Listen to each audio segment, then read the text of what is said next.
I am Mark Bright, and today I'm playing golf with my caddy, Adam Wharton. Caddy, could I have a pitching wedge, please? Of course you can. Thank you very much. See what you got.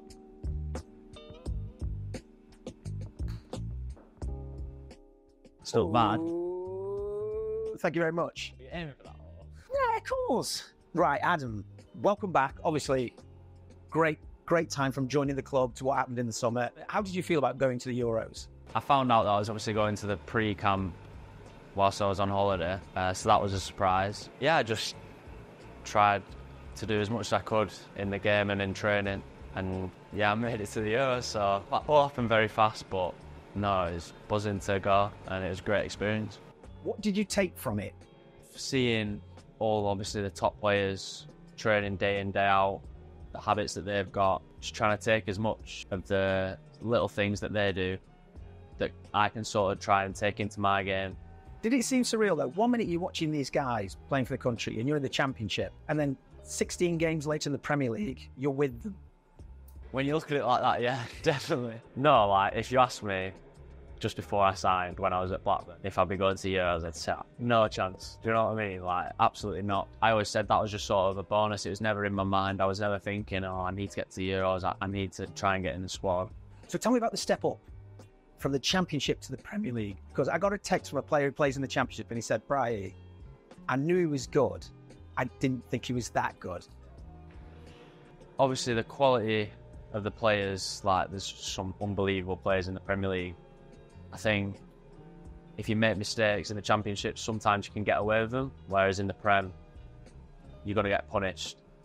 I did on my debut, and that was sort of like a wake-up call. And it's like, you don't have that much time, can't make them mistakes, otherwise you're going to pay for it, and the team's going to pay for it. I think physically, the Championship's a physical league, so I think it took a couple of games, probably the intensity maybe, speed of it, but I settled in with that pretty well.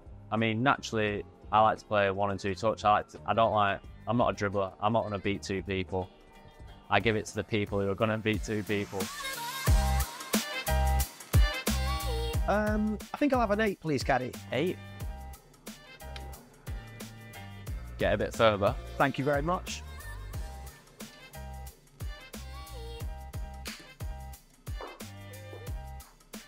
Ball's gone away. What's that on the green again? Tell me about sort of like your favourite place you've played so far. I really enjoy playing at Sellers. I feel like it's a bit different. It's not your massive stadium. It's quite compact. The atmosphere is good, especially when you're winning. Forest as well. I like Forest away. That's a good ground. A lot of history there as well, so. Right, North versus South. Obviously, being a Northerner, going down to London, it was kind of exciting for me years and years ago. But how did you feel? Did you kind of think, London, I'm not sure, or were you sort of embracing? I think, naturally for me, I never really thought of it when I was coming down. I never like, oh, I'm going to have to live in London and all this. I was just sort of taking it as it came. I was in a hotel for the first month anyway, so I wasn't really doing much. But yeah, I think the fact that I'm living on my own, it's probably quite good that I'm in London, because there's so much to do.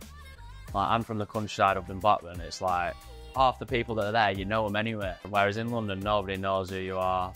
There's too many people. But then I quite like the peace and quiet of up north at the same time. You know, when you were younger, because obviously when young players play in the first team, people ask why. What's the... Obviously, we bought you at 19 years of age now. You're obviously in 20. But did your dad do anything special with you? Did you do anything special when you were young to sort of accelerate your learning? It's another brag for my brother, but he signed when he was 12, and they asked if he had any brothers. So then I started going, so voting for him all day. On the strength of your brother? Yeah. So I started when I was like under 6s at Blackburn, so I guess that's going to help, because I've been there so long in a sort of an academy setup. I never really did anything like one-to-one coaching or anything like that. It was just, I just enjoyed playing football and played it a lot. Positional wise, have you always been central midfield? Yeah, no. Obviously when you're younger it's different, 9-a-side, 7-a-side, stuff like that. So I used to play like off the left back then, left back, left mid and centre mid, a bit of everywhere. I used to play more as like a 10 in like the pockets. Just naturally I sort of dropped a bit deeper about under 16s, 17s. I started playing deeper and just sort of stuck with it from there. And I think the fact that I played in the 10 position, it helps me now because I know what that 10 wants. I know how hard it is to get on the ball, and I know the movements that they're going to make. And I know how important it is if you get them on the ball, they're going to like make things happen and create chances. So I think it benefited me playing there when I was younger, but majority of it through the centre, yeah. So give us an example, what's the manager said to you? What's Ollie said to you to help develop your game? I think just sort of positionally, I think definitely where he wants to be in certain situations, whether that's on the ball to get on it or create space for the 10s and the striker to play forward. So it's more, I'd say more tactically, more than anything. It was exciting watching you last year because obviously when we have JP up top, then we have like Ebbs and Michael, and then you, and obviously between you, the interaction, the passing, the one touch, two touch, and that. Just what's it like playing with someone like Ebbs? Just makes my life a lot easier. I just give it to them free, as much as I can, basically. Like if I could get them on the ball, I know something's going to happen from it. Yeah, when you've got players like that, and they always want the ball, that's another thing that makes it so easy. They're never behind players. They're always creating angles to try and get on the ball. Caddy, I think I'll take a 6, please. Thank you very much.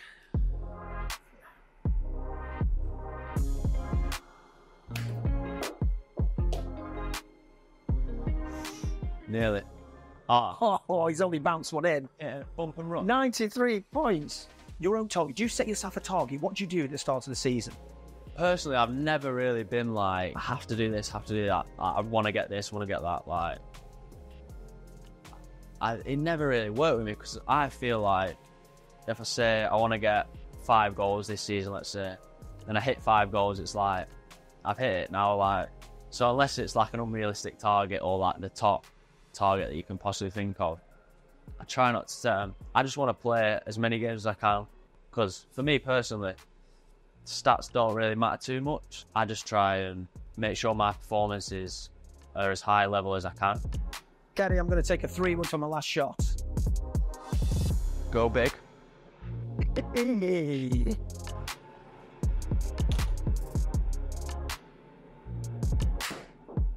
Ah, not bad. Little draw.